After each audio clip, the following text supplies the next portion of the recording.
The power of the dark side.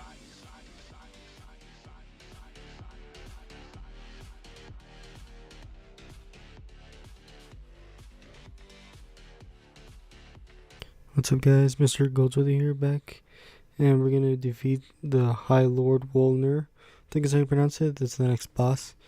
And let's get this started.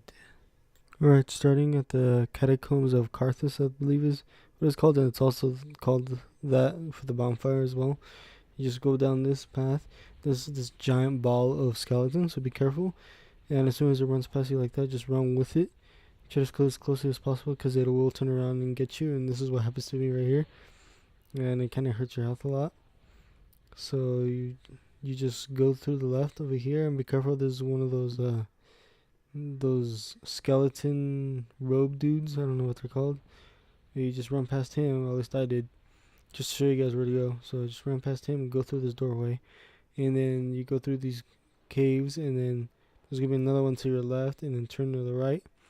Then there's gonna be a bunch of skeletons that are gonna be, I guess, brought back to life. And then there's actually a lever that you can pull to get the shortcut, so you can go a different way that I just did. So you just go across this bridge and don't worry about it. It won't fall when you're on there, but if all the skeletons actually get up on there, then it will break.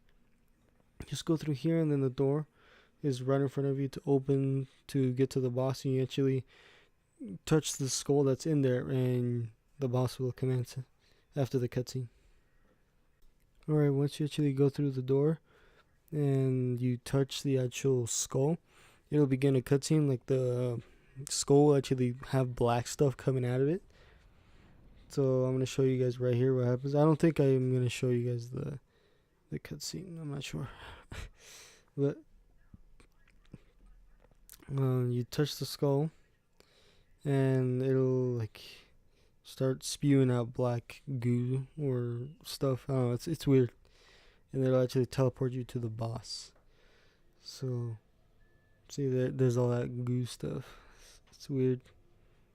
It's not really goo. It's more like a shadow, and you just get sucked into the actual boss fight. And yes, it's pretty intimidating at first, but it's actually probably one of the easiest boss fights in the game, besides the Deacons of the Deep that I showed you guys earlier.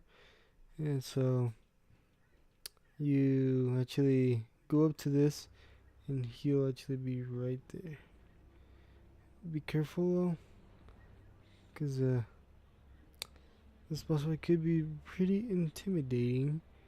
So all you gotta do is actually destroy those bracelets that he has, and you can try to do this as fast as possible so that he doesn't spawn any skeletons. And the best way is not to lock onto him, because if you lock onto him, then it's gonna be harder to hit the bracelets. And right now it looks like you're not doing that much damage, but when you destroy the bracelets, all of his health, well, most of his health will go away, and you just keep doing that. Destroy all three of them, and you're pretty much done with this boss fight. There's nothing else to it.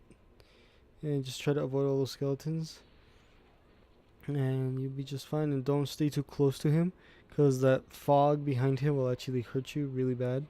And be careful when he does this sword spawn, because when he does that, he can actually do intense amount of damage. So be careful when he sweeps that giant sword, and be careful when he crawls up to you like that as well. And then eventually he'll stab the sword into the ground, and you'll kill every single skeleton on the map. And it's just you and him again, and you just keep doing the bracelet thing, and that's it. Nothing else really you need to worry about. Once again, you also get an achievement, the soul, and a bonfire. And that's pretty much it. And I hope you guys enjoyed, and hopefully it helped you out. And I'll see you guys for the next boss fight.